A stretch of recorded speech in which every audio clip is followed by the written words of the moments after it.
how important the Ghana card was. At this stage of our development, our preferred is 2000 Interchange. According to Ghana Integrity Initiatives, every year Ghana Yesika through corruption, a year free abaymono, $3 billion. Is this man Wabodamana? I know we are finding out. Now they will pay on my penny. So the president Ghana for Trabama is what will transform Ghana. Or your lie or your truth. I didn't even for so. Now I don't know so much Ghana for say why you more. Yama phone na kwa once again Emra Jumadi so asuzwa yasanso atenase Dr. Mahmoud Bawumia adinse bebre atudwa na no bi ochensemu ka se Ghana card ba ko pe eso wonfaso etwen interchange mako 1000 na Dr. Mahmoud Bawumia sisu biem na no achi no abhia ensem akofa ba no ano edin na eni susu enyan NPP amanyokuo no ensem afi ho ba ne de eche ba kwekwan Basi ehwe yansa Dr. Mahmoud Bawumia wasa kyeremu biem wose ono onsesana no da Ghana card ba ko pe eso wonfaso echen interchange mako 1000 quick one ehwe mre ba ensema commander aboabo no de ba na buhua ano edin. A few weeks ago, not too long, I was touting how important the Ghana card was. The identification system that we've put in place in Ghana. And I even said that this, for me, at this stage of our development, our preferred is 2000 Interchange. You can imagine the furore this caused. Is this man Wabodamana? What is he talking about? That this, what is the Ghana card? What is system? How could it be so much more valuable? I'll just give you a few reasons, and it wasn't said, cavalierly. There was thinking to that statement, and I wanted people to think about it. For the first time in our history as a country, we have a unique identity system, which is biometric.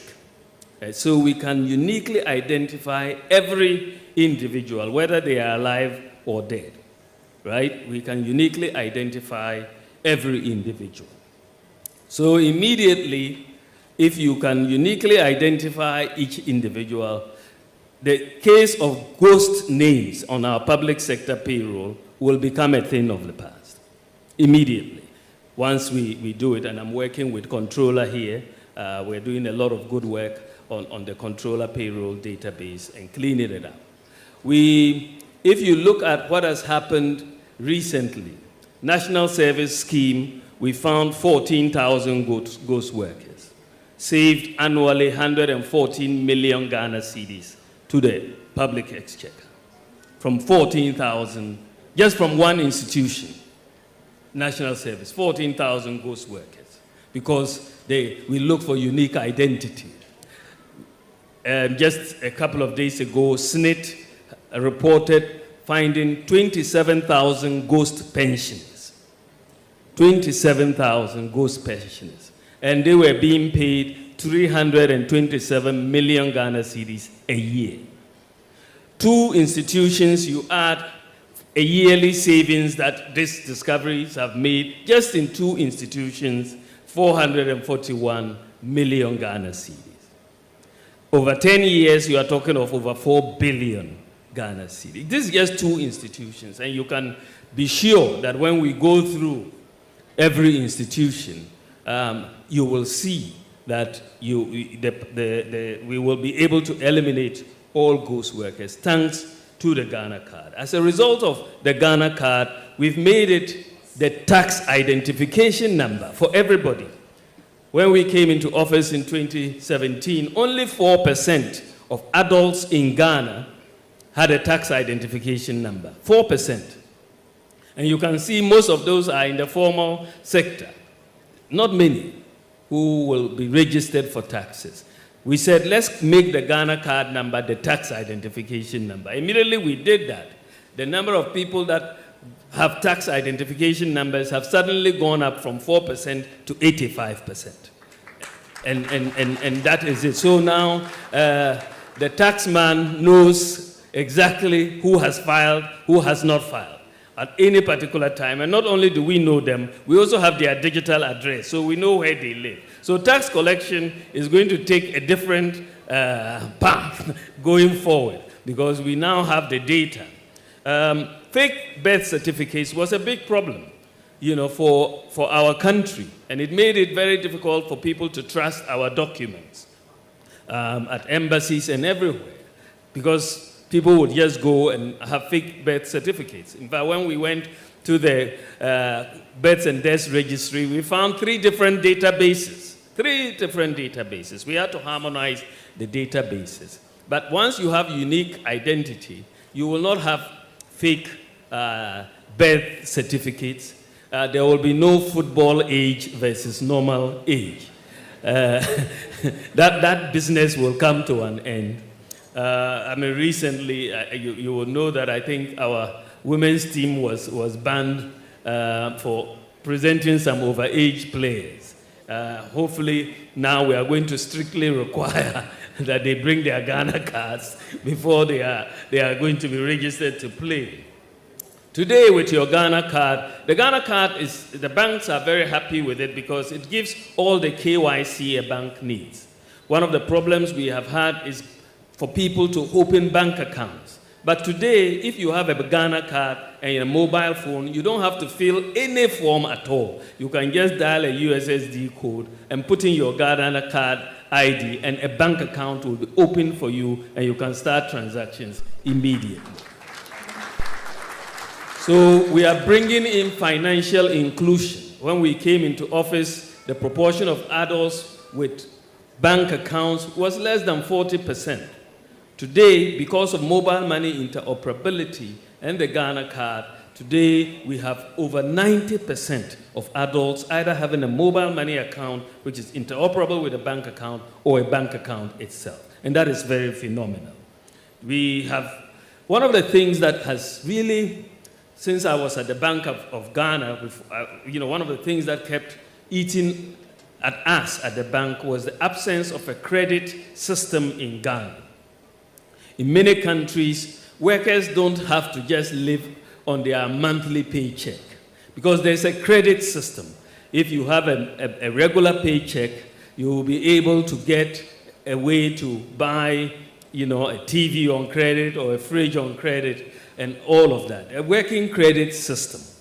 But we don't have a credit system in Ghana. And one of the biggest obstacles to the development of a credit system was the absence of unique identity.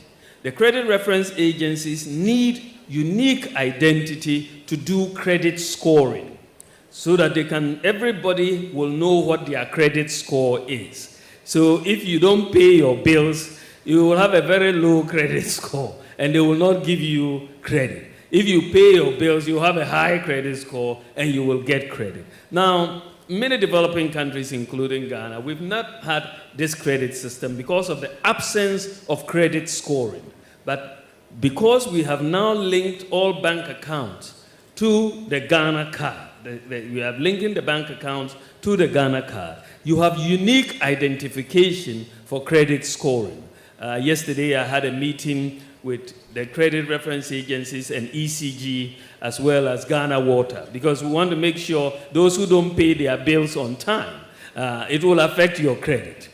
And that is all of us, I suppose, for water, and because that is where you bring discipline into the economy, discipline into the society.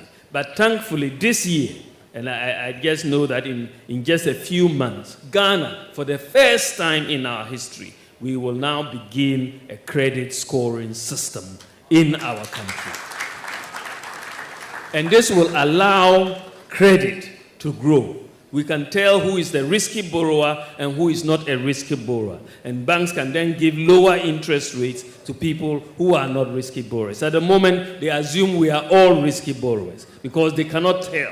We are not uniquely identified. The risk, the people who don't pay, their sins are visited on all of those who pay. And so we now want to distinguish. And if you go and commit your sin, you go into hell yourself. And don't take us along with you. So this is where we are as far as where we are integrating. That today we've integrated the Ghana card also with the SNIT card, the SNIT, and so SNIT no longer has to print SNIT cards again. They are saving close to $30 million every year now because they only need a Ghana card. They don't need that. We have integrated it with the NHIS card. NHIS is not going to print separate NHIS cards again because they have the Ghana card, and the Ghana card is going to work as the number is your NHIS number, the number is your SNIT number, the number is your tax identification number, and so on. So we are integrating the databases and making a lot of savings. Some people die, and you cannot recognize who they are. They have no identification. And in those sorts of tragic cases, if they are registered on the National Identification System, they can easily be identified. Today, because of the unique identification, we've been able to introduce a no-guarantor student loan policy, right? Because before you needed to bring guarantors because you didn't know whether you would find this student or not once they started working. And people, the workers who were on SNIT, some of them have paid a heavy price for guaranteeing for students who have run away. But now we can identify everybody uniquely, and we are going to start this from birth because we are linking Ghana Health Service, births and deaths with the NIA now. And we hope by the end of this year, we are hoping that system would have been completed, and when a child is born, that is when we issue the national ID number and they take it through school till death. And that is how we transform this economy. We also have done something that many countries have not done with the Ghana card. We engaged ICAO, the International Civil Association organization, the headquarters in Canada, on how to make the Ghana card a travel document. This has generated a lot of controversy because people cannot really think and see how this card can be a travel document. Well, at least we have two halves. Either you travel out or you travel in. We have gone through ICAO certification for the Ghana card, and it has met all the requirements. In fact, it is more advanced than all the passports that we are carrying, much more advanced. So the Ghana card has gone through ICAO certification, and you can use it to travel into Ghana. We've informed all the airports in the world, all the airlines, that if somebody loses their passport whilst they are abroad, for example, and they need to travel to Ghana, once the plane is coming to Ghana, they present their Ghana card, they will be allowed to board and come to Ghana. And that is already a system that is working. So if you go to Kotoka now at immigration, there's a line for Ghana card holders. And it is working. And even though people, very soon you will see that our problems with voter registration will disappear. It's only a matter of time. If not at the next election, then the next election after. Because we spend so much in voter registration. But once unique identity is determined, and you cannot have underage people coming to register to vote and all of that, I think the Ghana card will be a good identification document as we are already seeing, so that we sanitize the voting registration system. In many countries, once you are 18, you're essentially on the voters register, and that is it. There's no complication to this and going to fight and break legs and so on as we register to vote. The system is the system. If you are 18, you are on the register. Simple. And I think this is where we are headed. So I think that, the digitalization process, and I've just taken time to explain, because a lot of the time we have, as a country, really focused on brick and mortar for development, right? You build this road, you build this and build that. But we have not focused on systems. We have not focused on systems for the longest time. But systems and data and institutions is what develops countries. It's not brick and mortar. You know, so these systems that we are putting in place, from digitalization of the various public sector offices and on all of that, national ID, mobile money, and all of that, is what will transform Ghana.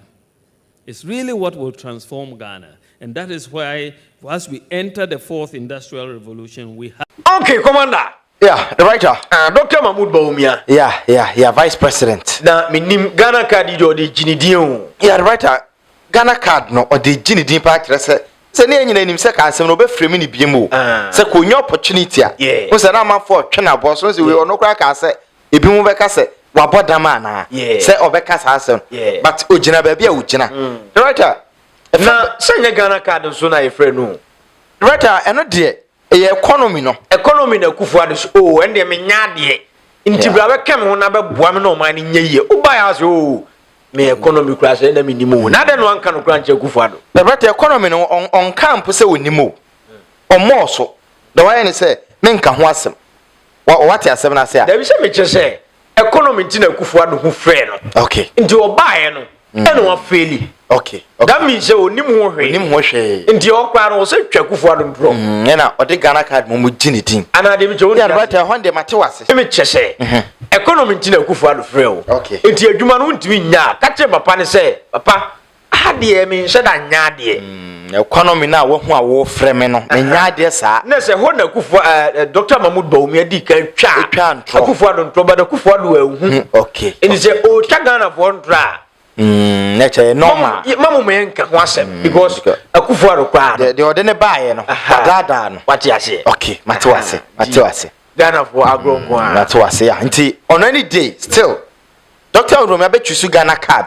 over a friend say economy ne other things okre Ghana card ne so e wo mfa so eno ankasa wo ne own important things ayede but your problem kakra ne say e ade bi aduru ba bi a anka ebenya other alternatives because ade bi o ho anka eduru ba bi a brighter ebetimi the passport aye ebi o ho ebetimi the voter ID aye Ghana card ne very important here pa but there are petty things bi a there are other alternatives bi a yede but stage na yadru sisi no economy ne de say alternative way right what ma asem na say ekwan eni ho a alternative way yentimi nka say ewiamu de yenya kwan de kwan ho eba through plane Accra to Tamale Kumasi to Sunyan Accra to Sunyan hwan yentimi yan say obi abefa plane akọ no obi abefa plane akọ na ejusu to Kumasi obefa plane the right na okra nya me nim ni yengura Dr. Mahmoud Bawumia nsem nim na yenni nkomo kakra okay right say Dr. Mahmoud Bawumia nsem nim na yedi nkomo kakra ne nsem no machichem kakra okay na ne nyina ne say Dr. Mahmoud Bawumia chrem say with the help of Ghana card no okay or che importance of Ghana card ade a obaba ye vice president ya otimi ma Ghana card ya na only 4% of Ghana ye population ewo Ghana card ansa na oba enei every 4% ewuram about 80% no the writer say mfaso ye nya woso no na Dr. Mahmoud Bawumia chere mfaso nim the writer on the first on the list ya be pese be ka ho asem ne say o si true Ghana card ye timi adu away with ghost names ya ewo ye public sectors na eji akatua the writer ni nyina ne say enokre na amanfo bi edi nkrofo din ahihye ye public sectors nim ya omoji aban akatua wa abra ye nim sa nipa ba bi omo ya omonye nipa omoye adwuma ma oman no but ye tresika ema sa names no ene sa account no ema aban no eboka according to Dr. Mahmoud Bawumia nankasa ni figures ena me quote o say every year na ye tresika 441 million Ghana cedis for ghost names ti na ya dia ye boka ewo ho the writer e ka we ye ka emodu ye betimi da different things into true Ghana card no say yetimi ari yi side na free ho na eni ho biema a very good initiative the writer ebeye say yen tresika hunu entumu say wen tresika hunu antu anwu a the writer sensika no o de beye adefofra mfaso ewo so nti ehode no kra nyame ni say sa pepepe de a writer a very good but ofri ano so a the writer obekọ the next thing say o say ebe my Ghana card na my opportunity na fei as a country the writer ya ye ade bi a ye frɛ no say yen tax system no ebe ye kama say obi ntimi ndoje tax obi ntimi enwane dwane on tria tax obi ntimi senti we are getting a proper tax system ya omo tax authorities no so no omo so ntumi mo ye krono na writer no kra nya menim no wa kire mu say ye tax system no de e ma na ye ka nyina say through Ghana card no obi register ni business anase obi jacket we be no so on tax the Ghana card no de ye ni bibia nti so ka so on tax e be affect no and through that and the writer omo abo mo homode a sabi omo atumi aye ade a we den a ubetua because Ghana card no a link it to insurance a link it to everything or salary ubi bia we bia nti ebasa writer woni option the obey nyina say you have to pay so when tua at the end of the day say baby obekobia we know say odeka okay the writer upon sign initiatives we nyina any age a oka cheating or so say amanfo nwia in fiem any other said there pani bi kwatena vetting committee anima yebisa ni age wantumi anka no the writer so can yema we nyina boma we say very important but the question here and say the writer at the end of the day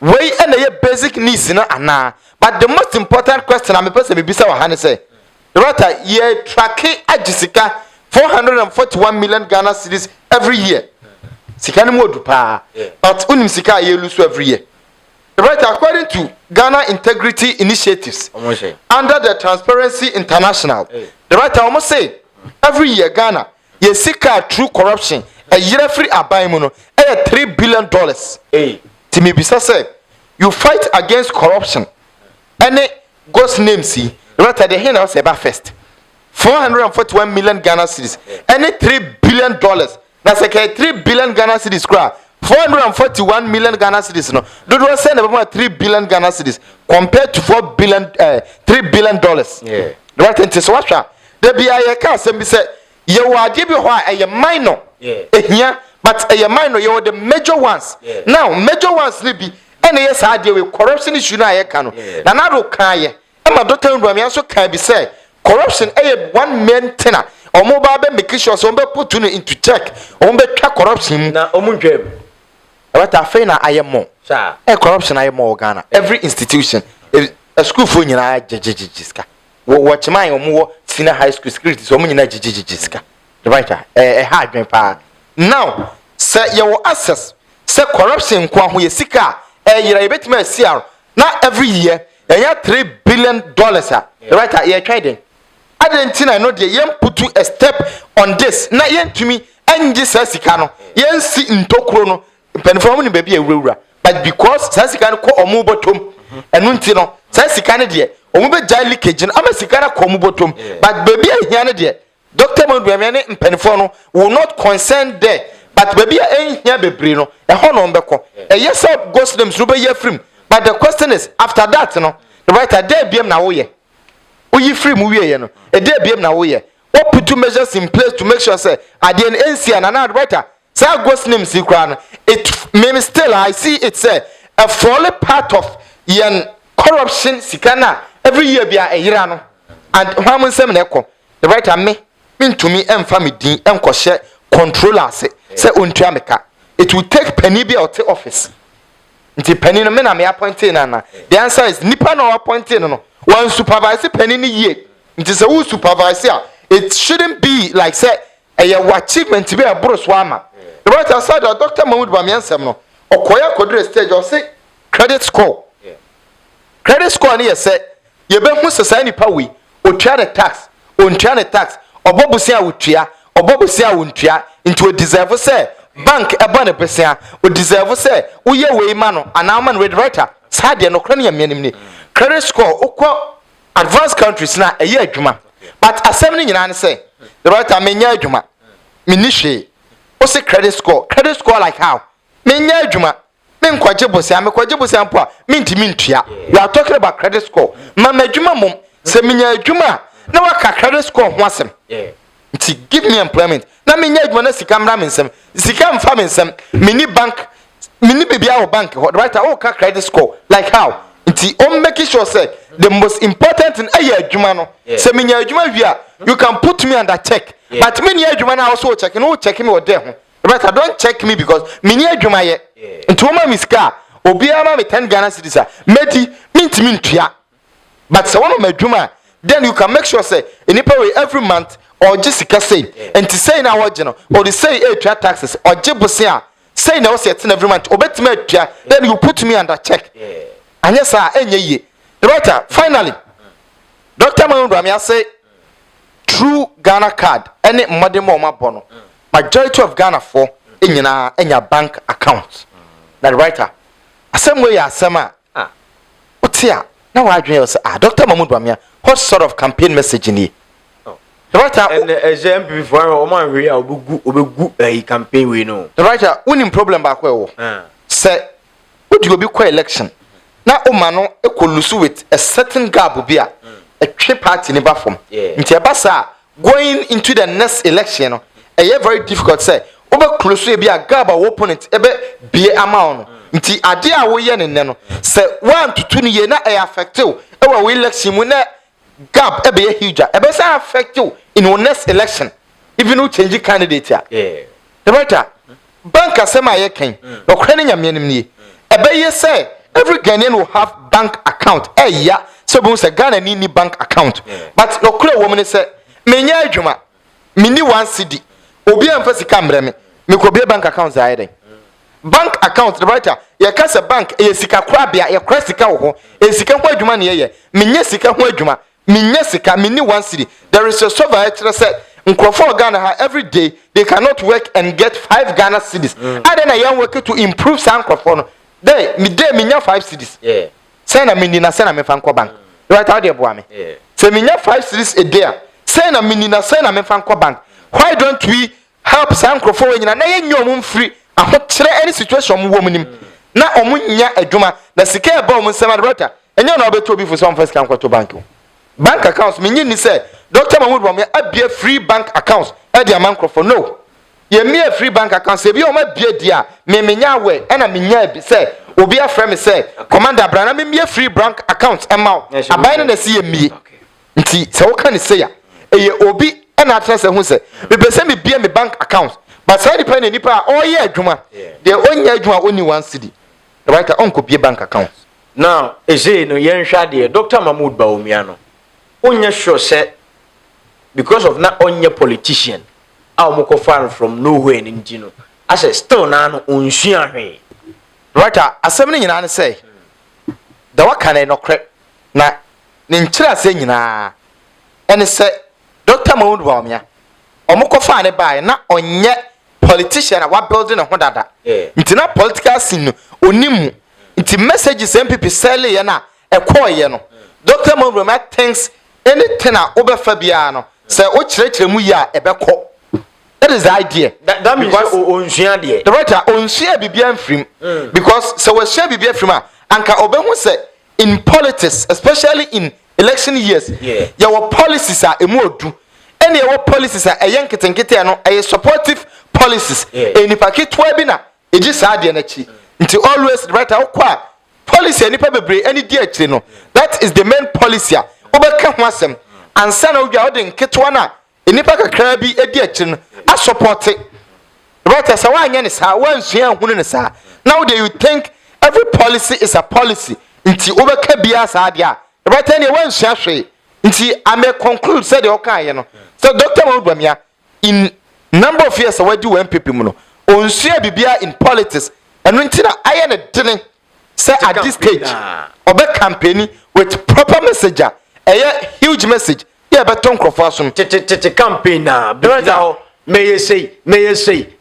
sad in a term a person not to no na ye campaign shao but I said o can a branch before phone now a sechi dear na ekoso dem cho what you say ntobo sa sama o can e ntro na wuka yeah right mamin card ye kitwa bi omo be fa ne say obi be fa ne say oh Dr. Bawumia obi awa na adwen enye obi awa na adwen de politics politics ye was stages bia ehwan nya wo adwan wo but ehon no eye adwuma na amanfo ehwehwe no den na amanfo ehia eno na so odi nkan kɔ ansara wo akɔde wo mom wa adwen kyerɛw the writer currently in Ghana bibia kyerɛ persoveni nkomani nyina kyerɛ sɛ amanfo gyina nema bɛ sɛ force eno na ye the main idea amanfo pɛ obu gyina so de to aba nti if you don't go there na wanka ho asɛm a sa nema for no the writer sa wonka ho dia forget about winning election. The right economy. Yeah. Majority of Ghanaians in episode mujina economy soon at twaba. Yeah. But we are not talking about economy. And I'll cry no Ghana for you now. Yes, and I'll buy. Into buy a year, a day agency, at least address Ghanaians on that. But what watching baby? The right tabasa say be 30% of Ghanaians. I be kwa twaba based on economy na de twaba. When you are failing because on can want some to a vote number or more can want some no. Now, because we say Ghana card no, and who here chain interchanges. Marco 1,000. And right, oh, you are send you a yen cano. A woman's Ghana card who here, but young can a trasa, right? Young can a trasa because we have 16 regions. Yeah, it is check Ghana card, check interchanges 1,000. But every region has to get about 62 and half interchanges. In Tibibenya 62, Tibibenya 63 interchanges. Now when you say interchanges, no, who's a traffic back? Probimua, and I say, you can say area traffic. Echepano. Say to me be interchange now. It me get you crack also. Right, I hope a business center because about joining different areas or mobile share. Into hoba to say we no we can say baby to say why a suboye and I'm going to na be share. Omo ko di dwa no benya kwan kontem. The best thing one. What we say e dey ntina majority of advanced countries no time bia o maye sa flyovers na interchanges no. Yeah. Ama akonya be dey very easy. Me kai so full line. Obi ahoto no. First na you so full line. Oba ha traffic. Unkodu krom no na ofifia no pa na ye wia. But she say yen hwade o. Baby so full line ona wokro no. Me ka kumase fu kumase asem na me kumase. Okay. What you say? Enti o kan say ya hwan krofo betwia ye no. Yeah, right. I see. Okran ya mianim nie. Per policies na make no. Right, economy ni ye one. The second thing jobs. The second uchiche percentage omo to about Ghana hana. Omo draw so pa policy a nipa draw so ho omo twen sa policy no hwasem economy.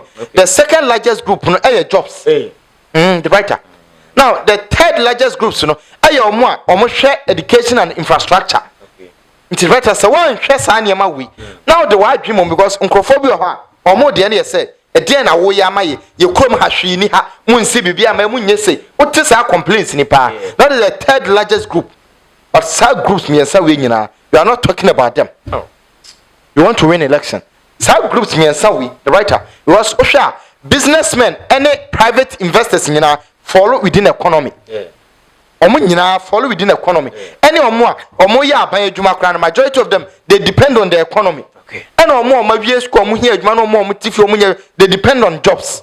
So omo here jobs.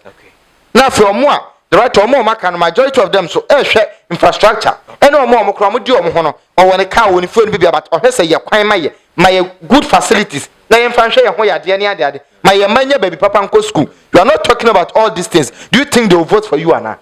The right, you need to address these issues. Into Dr. Mahmoud Wamia Shune dear.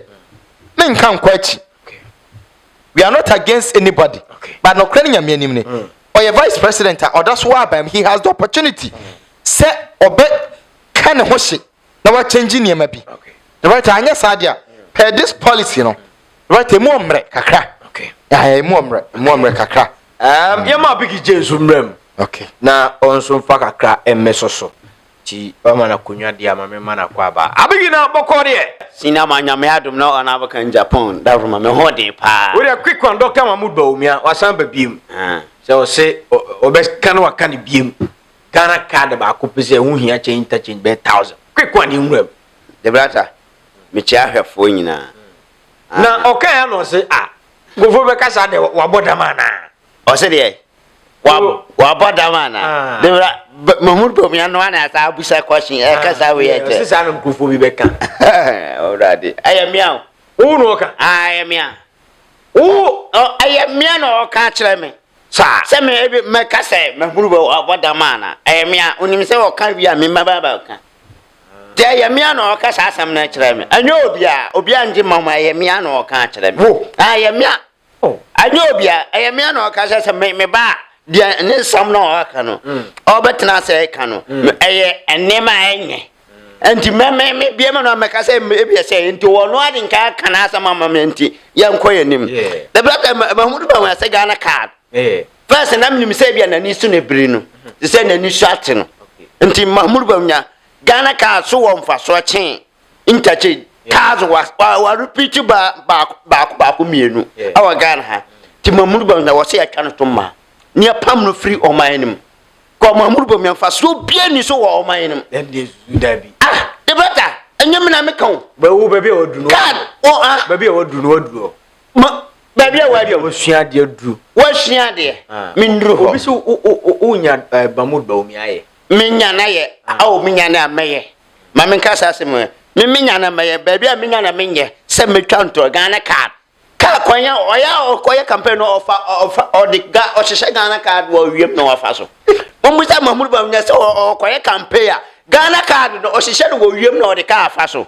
adeti no Ghana card on fa hihye no wo wiem no on fa ka afa so no fa ka kwan ana odu baby interchange go a adeti no on tu ka no fa wiem no for interchange ni so this man is mentiase so no aka se meka se wa badamana nti mumma yenko na adwene mu serious waka ba se wo de won kan so dabi ono abi memenka he ono na eka se meka se obi ka se wo kweka se dabi memenka ono na eka na asem se meka se wa badamana nti mumma yenko na adwene bibi wo Mahmood Bawumia adwene pa because bia wo ye campaign a wo say amanfo to abamam na wo ye ka cha say ye Ghana fo be ka say we de wa boda mana nti se wanka ni yi ono wanka ye ne cha say we ye di ono aka wa boda mana nti ye di NPP anim ana Ghana anim ne akoto abamam wa hwa edam adwuma na obaye na wa Ghana anya me na meka ho de suru a anya me na meka ho de suko o de brata aya me na meka ya de nkaba suko ho ye peninti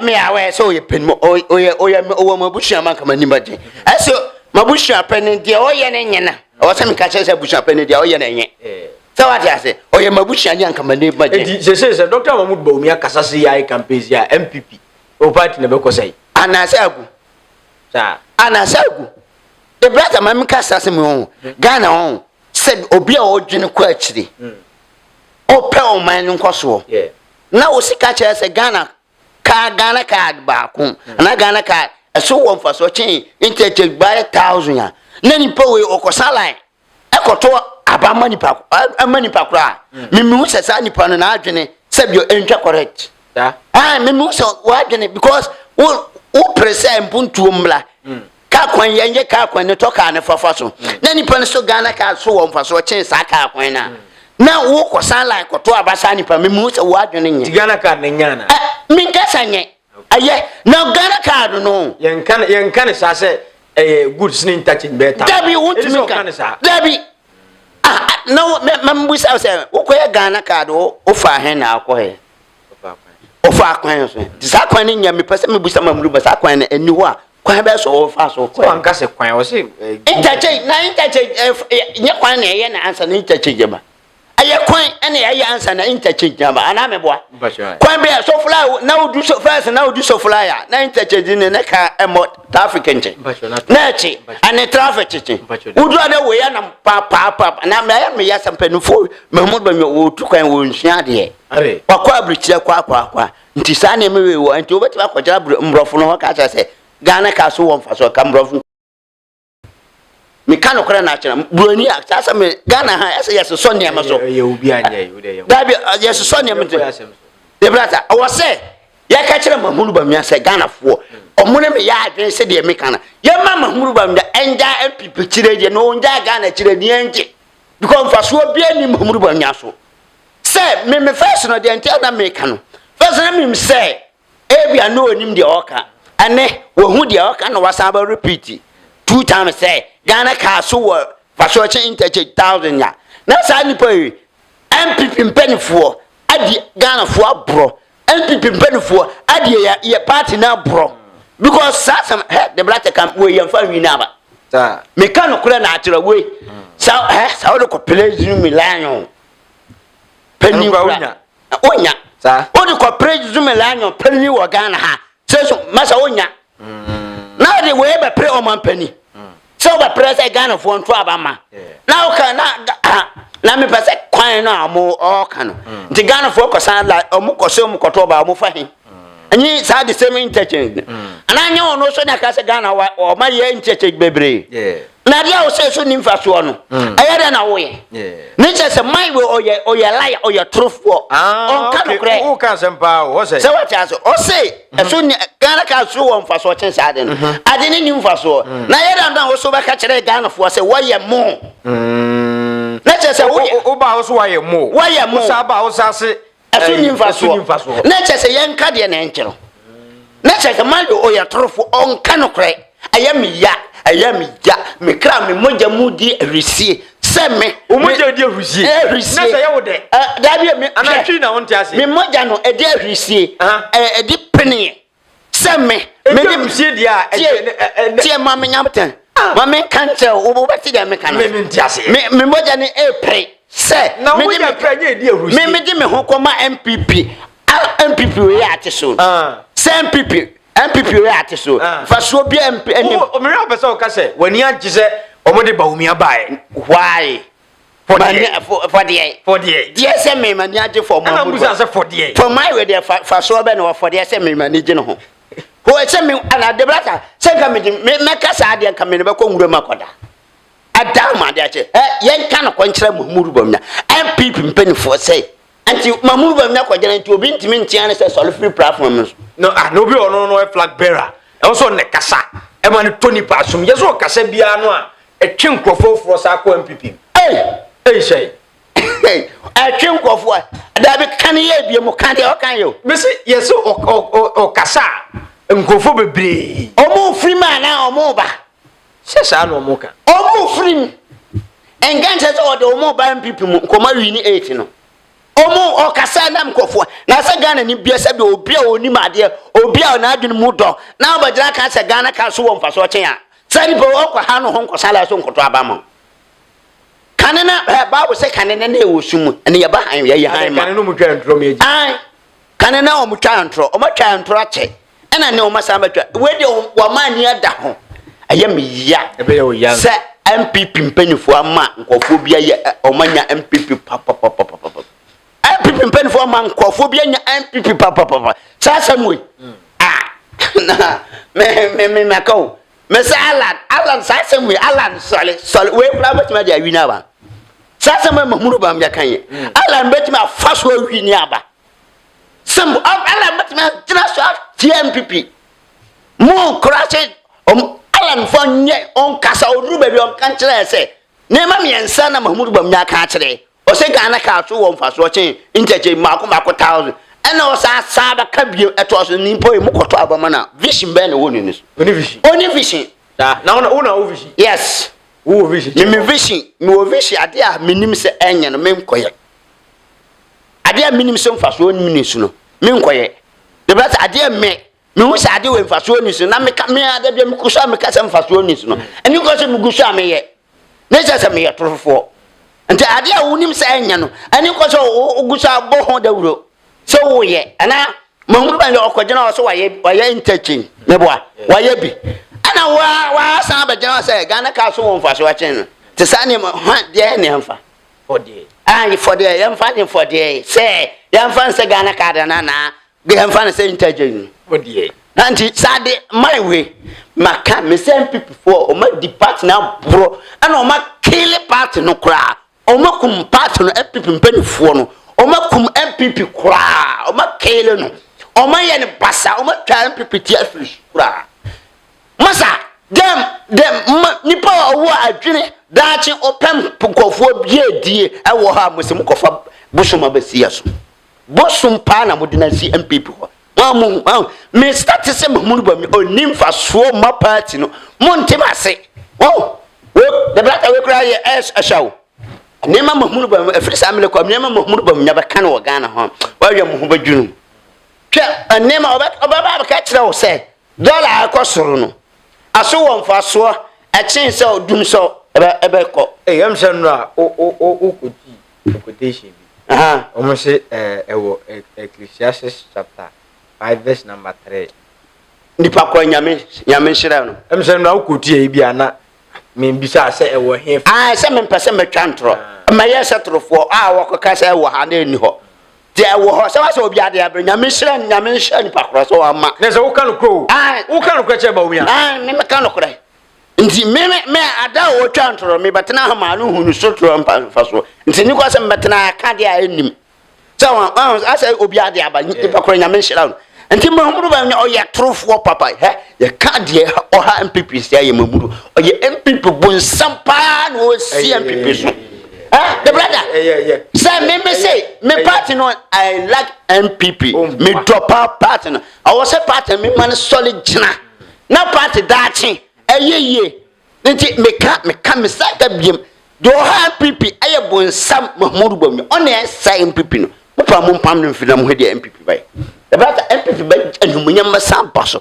I may say former president Kufomo Tito, among Kula the NPP to form. But is all Kufo Krapia of Fellow NPP.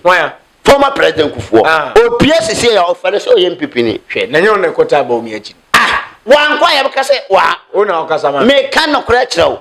Me say one quiet because on a map party Nugun. So more as a sanity until Kufo onim the what Felix former president Kufuor so bread NPP at Kotu baby pie.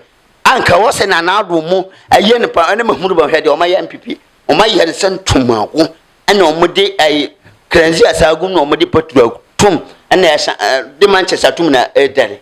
The party way as I kono bi. Okay. Party way a kono. A big J senior mine. Influenciana. Senior mine. Yanko ebe saba isia senior mama me ka asasa me. Okay. Mahmudu Bawumia yere. Me ka no kra kire ho. So wo he na wukunu. Wontimi nwale ntunu fo a. Jaan. Ne emfa de obetimi atu Mahmudu Bawumia fo. Be me bia obetina so kan sama nya no. Ne yere moa no. Enti Mahmudu anya samra o kana abonte no. Mahmudu Bawumia yere moa Mahmudu Bawumia. Te so wo na wontimi a step down no yempa obi a obetima boa no tu papa no fo. Anya sa da bia na adwene no be ko high sa. What did they make? And yet, Mahmudu Bawumia for Samila Intira. Samila and Mahmudu Bawumia Juni. Fact, Yamino 8 NPP. Who break 8. Yes, quick one. Edmusi, Eko, Ebesamba, Akra Munina.